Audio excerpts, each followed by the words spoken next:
रियाज साहब, तमाम सवालात आपके सामने हैं। उन पाकिस्तानियों का क्या बनेगा जो ऑलरेडी यूके में मौजूद हैं? यहाँ से जाने वाले ख्वाहिशमंद पर तो मैं बाद में आऊँगी। जो ऑलरेडी वहाँ पर रह रहे हैं, मुश्किल वक्त काट रहे हैं कि हमें वहाँ की नेशनैलिटी मिलेगी, वो अब मज़ीद कितनी परेशानी में मुब्तला हो गए? जी, बहुत शुक्रिया आपका मुझे इस प्रोग्राम में दावत देने के लिए। देखें, ये जो अभी नई इन्होंने कंसल्टेशन प्रपोज़ल अनाउंस की है, इसके तहत ना सिर्फ पाकिस्तानी बल्कि तमाम जो दूसरी दुनिया से भी माइग्रेंट्स या तारकीन वतन आते हैं यूके में, वो तमाम के जो इफ़ेक्ट होने का ख़दशा है। क्योंकि अभी ये इनिशियल एक कंसल्टेशन प्रपोज़ल है, तो इसमें अभी हतमी कोई राय नहीं दी जा सकती कि क्या जो कवानीन उन्होंने इंतहाई सख्त किए हैं, जिसमें जो यहाँ पे मुस्तकिल रहाइश का जो दौरानिया है उसको बढ़ा के 30 साल तक भी कर दिया गया है कुछ लोगों के लिए। तो इसमें तमाम लोगों को जो है ज़ाहिर बात है कि ये चूँकि सबके ऊपर एक ही तरह से अप्लाई होंगे कवानीन, तो सब लोगों का इफ़ेक्ट होने का ख़दशा है। इसमें ना सिर्फ वो लोग जो कि स्किल्ड वर्कर वीज़ा जिसको कहा जाता है या हेल्थ केयर वर्कर वीज़ा है एक, उसके ऊपर तमाम लोगों के ऊपर इसका इफ़ेक्ट होगा। ठीक है, और इसकी इम्प्लीमेंटेशन कब होगी? कब से इसका इतलाक़ किया जा रहा है? ये कंसल्टेशन 17 नवंबर को ओपन हुई है और ये भी 12 फरवरी 2026 तक ये प्रपोज़ल जो है वो गवर्नमेंट ले रही है लोगों से कि उसके ऊपर लोगों की या जो यहाँ पे बिजनेसेस कम्युनिटी है या प्रेशर डिफरेंट ग्रुप्स हैं, वर्किंग ग्रुप्स हैं, उनसे फ़ीडबैक ली जा रही है कि ये कवानीन जो हैं इनके अंदर कोई तरमीम की जाएँ या जिस तरह से इसको गवर्नमेंट ने यानी कि वो अनाउंस किया है उसी तरीके से इसको इम्प्लीमेंट कर दिया जाए। तो ये तकरीबन कह सकते हैं अगर ये फ़ाइनल होता है इसका ड्राफ्ट कोई अगले साल के फरवरी के महीने में, तो ये अप्रैल से गालबन जो है इसके ऊपर वर्किंग प्रॉपर स्टार्ट कर सकती है गवर्नमेंट। अच्छा, रियाज चौधरी साहब, साथ इस बात पर भी रहनुमाई फरमाएं कि आखिर ज़रूरत क्या पेश आई बरतानिया को ये करने की? क्या इलीगल इमिग्रेंट्स की वजह से कोई थ्रेटन महसूस कर रहे थे या माशी दबाव बढ़ चुका था उन पर? जी, ये दोनों ही जो आपने बताई हैं चीज़ें, इन दोनों की वजह से ये फ़ैसला जो है गवर्नमेंट कर रही है। क्योंकि पिछले 10 साल की अगर आप फिगर्स देखें, जो अदाद-ओ-शुमार हैं उसके मुताबिक 2.5 लाख लोग तकरीबन 1 साल के अंदर पहले यहाँ पे मुस्तकिल रहाइश के लिए एप्लीकेशन देते थे, और अब जो है इस साल के अंदर तकरीबन 1 मिलियन यानी कि उससे 4 गुना ज़्यादा जो लोग हैं जो कि लीगल हैं वो दरख्वास्त दे रहे हैं यहाँ पे मुस्तकिल सेटलमेंट के लिए। तो अब जो इसके अलावा इलीगल लोग हैं उनकी तादाद बहुत ज़्यादा बढ़ चुकी है, जो कि कभी किसी ज़माने में 5 साल पहले जो थी वो कुछ 100 के अंदर थी, अब वो हज़ारों में तब्दील हो चुकी है। तो इस साल तक अभी 45,000 से ज़्यादा लोग जो हैं वो बोट्स के ज़रिए, डिंगीज़ के ज़रिए, यानी कि मुख्तलिफ जो मुश्किल और इंतहाई कह लें कि डेंजरस रूट्स हैं उसके थ्रू आते हैं। तो इन दोनों को रोकने के लिए बेसिकली गवर्नमेंट ने ये प्लान किया है।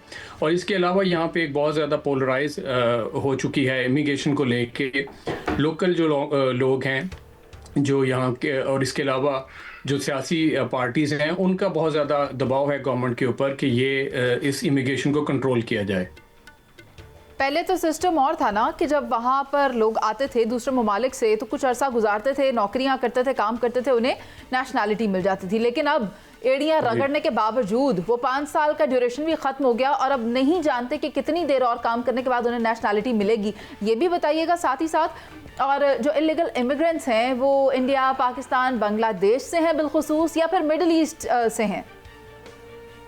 जी, ये ज़्यादातर जो यहाँ पे लोग आते हैं काम करने के लिए उसमें कोई मतलब एक बहुत बड़ी तादाद है, इसमें कोई शक नहीं कि इंडिया से, पाकिस्तान से, बांग्लादेश से, अफ्रीका से बहुत ज़्यादा बड़ी तादाद में लोग आते हैं। यूएई से गालबन इतने लोग काम, अगर टोटल अभी की बात करें तो वो 45,000 है आपने बताया, लेकिन जो मजीद अप्लाई कर रहे हैं वो कितनी बड़ी तादाद में है? ये 45,000 की जो फिगर मैंने बताई है ये इलीगल लोगों की है। जो बाकी लीगल रूट्स के ऊपर हैं वो एक यानी कि 10 लाख से ज़्यादा लोग हैं जो इस साल क्वालिफाई करेंगे 2026 में मुस्तकिल रहाइश यहाँ पे अप्लाई करने के लिए। तो ये यूएई से आने वाले लोग जो हैं वो उनकी शायद इतनी बड़ी तादाद नहीं है। यूएई में रहने वाले पाकिस्तानी या इंडियन वो लोग ज़रूर आते हैं यहाँ पे काम की गर्ज से, मगर जो यूएई के अपने रेजिडेंट हैं उनका कोई इस तरह का रूट नहीं होता कि वो काम करने की गर्ज से यहाँ पे आएँ। ठीक है, आपने इतनी एक्सटेंसिव रिसर्च की, आपके पास डाटा इतना वर्सटाइल है, मुझे बताएं कि आपके पास क्या फिगर है पाकिस्तानियों के हवाले से? कितने पाकिस्तानी इस वक्त वहाँ पर लीगली मौजूद हैं, कितने इलीगली मौजूद हैं और कितने ख्वाहिशमंद हैं? जी, इसमें कोई होम ऑफिस का स्टैटिस्टिकल डाटा नहीं है कि कितने लोग जो हैं यहाँ पे लीगल मौजूद हैं। जो फिगर्स हैं डिफरेंट, वो ये बताती हैं कि तकरीबन 20 लाख से ज़्यादा लोग जो हैं यहाँ पे इलीगल हैं, जो अनडॉक्यूमेंटेड हैं। उसमें बहुत बड़ी तादाद ज़ाहिर बात है पाकिस्तानियों की भी है। और रिसेंटली एक जो टेलीग्राफ ने अपना आर्टिकल लिखा था, उसमें उन्होंने मेंशन किया है कि पाकिस्तानी सबसे ज़्यादा जो हैं, चाहे वो यहाँ का विज़िट वीज़ा हो, वर्क का वीज़ा हो या कोई और वीज़ा हो, उसमें सबसे ज़्यादा पाकिस्तानी जो हैं यहाँ पे आके असाइलम करते हैं, यानी कि सियासी पनाह जिसको कहते हैं लोग, वो यहाँ पे अप्लाई करते हैं। तो तीनों डिफरेंट कैटेगरीज़ के अंदर सबसे ज़्यादा हैं। इसके अलावा जो अगर बात की जाए कि यहाँ पे आपने सवाल किया कि यहाँ पे अब जो मुस्तकिल रहने का तरीका है उसका दुरानिया बढ़ा दिया गया है या नेशनैलिटी का दुरानिया बढ़ा दिया गया है, तो वो उसमें यहाँ पे कुछ सख्ती की गई है, वहाँ पे कुछ लोगों के लिए नरमी भी की गई है। जो लोग ज़्यादा कंट्रीब्यूट करेंगे, यानी कि उनकी टैक्स की जो कंट्रीब्यूशन है वो यहाँ पे ज़्यादा होगी, ठीक है, उनको गवर्नमेंट ने 2 साल पहले, यानी कि 5 से भी 2 साल कम करके 3 साल में सेटलमेंट देने का प्लान जो है वो अनाउंस किया है। और जो लोग गलत रास्ते से आएंगे, यानी कि या विज़िट पे आए, यहाँ पे इलीगल हो जाएं या गलत तरीके से मुल्क में बॉर्डर क्रॉस करेंगे, तो उनको नेशनैलिटी कभी नहीं मिलेगी यहाँ की। और उनका जो दरानिया है यहाँ पे सेटल होने का, वो कम से कम 20 साल है और मैक्सिमम 30 साल होगा। अच्छा, अगर मैं बात करूं हमारे पाकिस्तान के वफाकी वज़ीर दाखिला की, तो कुछ पॉलिसीज़ उन्होंने भी सख्त कर दी थी। जो पाकिस्तानी पासपोर्ट पर बाहर चले जाते हैं, ओवर स्टे कर लेते हैं, तो फिर उनके लिए मसाइल बढ़ रहे थे और वहाँ जाकर वो ये क्लेम करते हैं कि हम वहाँ रहना चाहते हैं। अब मैं उन लोगों की बात करना चाहती हूँ जो पॉलिटिकल असाइलम ले लेते हैं या वहाँ जाकर कहते हैं कि हम वापस नहीं जाना चाहते, हम इनसिक्योर हैं और हमें बरतानिया में रहना है। अभी हम आपसे बरतानिया की बात करें, इसलिए मेरा सवाल आपसे ये है कि उन लोगों के स्टेटस का क्या बनेगा जो वहाँ पर लीगल होना चाहते हैं मगर पॉलिटिकल असाइलम की कैटेगरी से वो फाइल करते हैं अपनी रिक्वेस्ट? जी, इसमें ये है कि इससे पहले ये जो अभी अनाउंसमेंट किया, इससे पहले असाइलम के हवाले से गवर्नमेंट ने एक अलहदा प्रपोजल भी सबमिट किया था कि जिसमें उन्होंने ये कहा था कि हम यहाँ पे अब किसी को मुस्तकिल तौर पे सियासी पनाह नहीं देंगे। लोगों को यहाँ पे तकरीबन 30 महीने का जो है एक दौरानिया होगा उनके स्टे का, वो दिया जाएगा। और हर 30 महीने के बाद जो भी लोग यहाँ पे सियासी पनाह के लिए यहाँ पे दरख्वास्त देंगे, तो उनके क्लेम को दोबारा असेस करेगी गवर्नमेंट और फिर उनको जो यहाँ पे मुश्किल रहाइश है वो 20 साल के एक लंबे अरसे के बाद दी जाएगी। क्योंकि इस जो रूट है असाइलम का, इसको बहुत ज़्यादा अब्यूज़ भी किया गया है। इसमें बहुत ज़्यादा फेक असाइलम क्लेम्स भी हैं, मुख्तलिफ नेशनैलिटी की तरफ से हैं। ठीक है, तो इस वजह से इसमें सख्त फैसले किए गए हैं। इमिग्रेशन लॉयर्स की तो फिर चांदी होने का वक्त आ गया है। वो तो जैसे चाहेंगे एप्लीकेंट को मिसयूज़ कर सकते हैं, ज़्यादा पैसे चार्ज कर सकते हैं, क्योंकि एप्लीकेंट को तो नई पॉलिसीज़ का नहीं पता। तो आप ज़रा हमारे प्लेटफॉर्म से अवेयरनेस क्रिएट करें कि क्या तरीका कार इख्तियार किया जाना चाहिए एप्लीकेंट्स की तरफ से अगर वो बरतानिया में नेशनैलिटी लेने के ख्वाहिशमंद हैं। जी, जो लोग तो देखें जिनका वाकई में कोई मसला होता है, चाहे वो सियासी हो, चाहे उनको मज़हब की बुनियाद पे हो या उनका किसी सोशल ग्रुप की वजह से हो, तो ऐसे लोगों के लिए तो पहले भी उनको यहाँ पे पनाह मिल जाती थी। अब उसमें सख्ती ये की गई है कि वो चाहते हैं कि अगर कोई यहाँ पे आके अपनी बिल्कुल सही रीज़न की वजह से असाइलम करेगा तो हम उसको तो सेटलमेंट दे सकते हैं यहाँ पे और उनको नेशनैलिटी भी दे सकते हैं।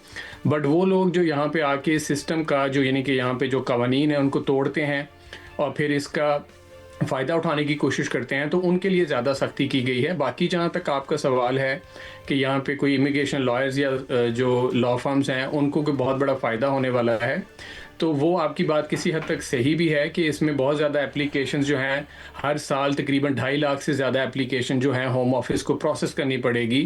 क्योंकि पहले तो 5 साल का एक ही दफ़ा मिल जाता था, बट अब अगर 20 साल का दौरानिया कर दिया जाएगा तो हर 2 साल के बाद इतनी बड़ी तादाद में एप्लीकेशन जो है उसको देखना पड़ेगा। अच्छा, सबसे आसान कैटेगरी कौन सी है? अगर कोई अप्लाई करे तो बिजनेस वीज़ा करे, स्टूडेंट वीज़ा करे, रेजिडेंशियल वीज़ा करे, अगर वो पाकिस्तान से अप्लाई करे तो ईजीएस्ट कैटेगरी कौन सी है जिसमें अप्लाई करे तो वो नेशनैलिटी सिक्योर कर सकता है? जी, अभी जो 2 ऐसे रूट हैं जिसमें एक वीज़ा है इनोवेटर फाउंडर वीज़ा, वो उन लोगों के लिए है जो कि यूके में अपना कोई कारोबार सेटअप करना चाहते हैं और उनको 3 साल का वीज़ा दिया जाता है और 3 साल के बाद वो यहाँ पे मुस्तकिल रहाइश के लिए अप्लाई कर सकते हैं। इसके अलावा एक वीज़ा है ग्लोबल टैलेंट, वो उन लोगों के लिए है जिनके जो कि बहुत ज़्यादा रिकग्नाइज्ड लीडर हैं अपने फ़ील्ड के अंदर, यानी कि जैसे कोई आईटी इंजीनियर्स हों, डॉक्टर्स हों, रिसर्चर्स हों, तो वो लोग अगर अप्लाई करना चाहें तो उनके लिए भी वो वीज़ा ग्लोबल टैलेंट के नाम से मौजूद है, जो कि 3 साल या ज़्यादा से ज़्यादा 5 साल के अंदर यहाँ पे सेटलमेंट की अपॉर्चुनिटी देता है। इन दोनों वीज़ाज़ के अंदर जो फैमिली मेम्बर होते हैं ठीक है। आप उनको भी बुला सकते हैं और बच्चे जो आपके अगर 18 साल से कम के हों तो वो भी अप्लाई कर सकते हैं। अच्छा, एक और मामला है और वो बहुत ही अहम है। होमलेसनेस बहुत ज़्यादा बढ़ गई है और जो लोग पाकिस्तान से बरतानिया जाते हैं, किसी को जॉब नहीं मिल रही, किसी के पास रहने के लिए जगह नहीं है। मुझे बताएं इस वक्त वो पाकिस्तानी वहाँ पर किस किस्म की ज़िंदगी गुजारने पर मजबूर हैं, ताकि उनको भी तो पता चले ना, जो ख्वाहिश रखते हैं बरतानिया जाने की मगर नहीं जानते कि वहाँ पर ज़िंदगी इतनी आसान नहीं है।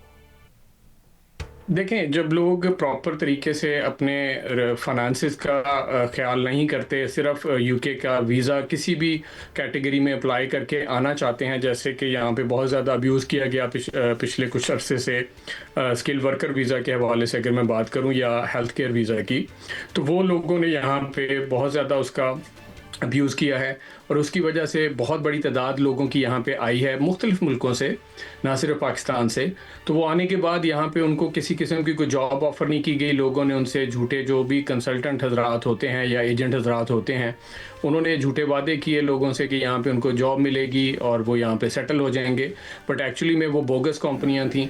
उसकी वजह से लोग यहाँ पे बहुत ज़्यादा मुश्किलात का सामना कर रहे हैं। लोगों ने अपने घर बार बेच के आए हुए हैं यहाँ पे। ठीक है, तो वो एक बहुत बड़ी तादाद है लोगों की जो कि मुतासर हुई है। ठीक है। रियाज साहब, ये भी तो चेक करना बहुत ज़रूरी है ना कि क्रेडिबल इमिग्रेशन लॉयर के साथ वो कंसल्ट कर रहे हैं या नहीं। मेरे साथ स्टूडियो में शहजाद हुसैन भट्ट साहब भी मौजूद हैं और मैं चाहती हूँ कि वो भी अपनी राय दें। भट्ट साहब, आप देखें यूएई को भी लेकर काफ़ी ज़्यादा कंसर्न्स पैदा हो रहे हैं वीज़ा के हवाले से। यूएई से पाकिस्तानियों को वीज़ा मिल नहीं रहा और कुछ के वीज़ाज़ रिजेक्ट हो रहे हैं। काफ़ी ज़्यादा अलार्मिंग सिचुएशन है। रियाज साहब ने तो बरतानिया के ऊपर रोशनी डाली, भट्ट साहब लेकिन आप, मैं चाहूँगी कि यूएई के हवाले से बताएँ कि वहाँ पर क्या सूरत हाल है। देखिए मुनीज़े, आप दुरुस्त फरमा रही हैं। ये 2024-25 की अगर आप बात करें तो लाखों अफराद जो है वो वीज़े के लिए यूनाइटेड अरब एमिरेट्स, जिसको आप यूएई कह रहे हैं, अगर यूएई में इस वक्त देखा जाए कि सूरत हाल क्या है, तो मेरा इंफॉर्मेशन के मुताबिक 1.7 जो हमारी मिलियन आबादी है वो वहाँ पर ऑलरेडी मकीम है। अच्छा, आपका जो सवाल है वो अगर हम गौर करें कि जो एडिशनल सेक्रेटरी दाखिला सलमान चौधरी ने सेनेट कमेटी में जो बात की है वो आपको सेकंड कर रहा है। वो कह रहा है कि वीज़ा जारी नहीं हो रहे।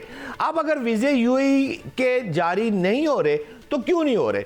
सवाल इसमें यह है कि अब कानून सख्त कर दिया गया है। यूनाइटेड अरब एमिरेट्स ने आपको लिख के भेजा था कि कुछ आपके अफराद जो यहाँ आ रहे हैं उनको काम आता नहीं है, वीज़े ठप्पे लगवा के आ गए, मैं प्लम्बर हूँ, और उसके बाद अल्लाह माफ़ करे वो बैगर बन जाते हैं।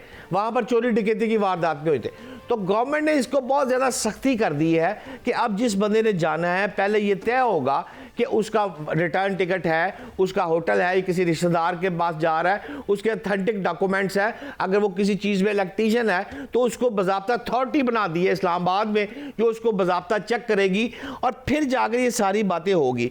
लेकिन आप दोनों की गुफ्तगू बड़ी दिलचस्प थी और बड़ी इंफॉर्मेटिव थी। रियाज चौधरी साहब, मैं आपसे थोड़ी सी तिश्नगी मेरी रह गई है। जो मुनीज़ ने सवाल तो आपसे ठीक की है, लेकिन एक तिश्नगी मेरी दूर कर दे। मेरा नाम फॉर एग्जांपल अब्दुल्ला बिन शदाद, मैं गवर्नमेंट यूनिवर्सिटी से ग्रेजुएशन मुकम्मल कर चुका हूँ। मैंने अब इंग्लैंड जाना है, मैंने वहाँ पर अप्लाई किया है, मुझे स्कॉलरशिप भी मिल गया है। क्या मैं इंग्लैंड चला जाऊँ और वहाँ जाके अपनी रोटी टुक्कर जो है वो नौकरी करके कमा लूँ या ना जाऊँ? आसान ज़बान में समझाए मुझे। नई पॉलिसी आ गई है, इसके बाद अब क्या रद्द अमल है?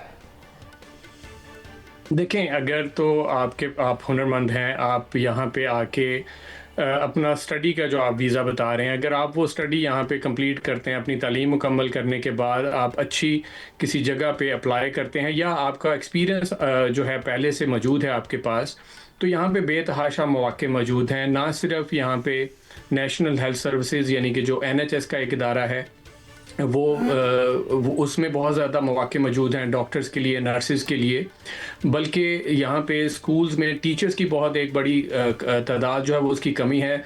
जो यहाँ पे प्राइमरी टीचर्स हों, सेकेंडरी टीचर्स हों या के स्पेशल एजुकेशन के जो टीचर्स हैं, उनकी एक बहुत बड़ी कमी है यहाँ पे। तो यूके में हमेशा से हुनरमंद लोगों की कमी रही है। रियाज भाई, मैं कथा कलामी की माजरत चाहता हूं। मैं आपको कह चुका हूं, मैं यूनिवर्सिटी से ग्रेजुएट करके निकला हूं। मैं यंग बॉय हूं, मेरा तजर्बा, ना मैं इलेक्ट्रीशियन हूं, ना मैं डॉक्टर हूं, ना मैं लॉयर हूं। मैं जा रहा हूं वहां पढ़ने के साथ क्या मैं अपनी रोटी टुकर कमा लूंगा या नहीं कमा सकता? जी देखें, आप तालीम हासिल करने के लिए आ रहे हैं तो आप इसमें पैसे नहीं कमा सकेंगे। इसमें ज़्यादा जो स्टूडेंट होते हैं उनको सिर्फ 20 घंटे हर हफ्ते के, हर वीक के यानी कि अलाउ होते हैं काम करने के।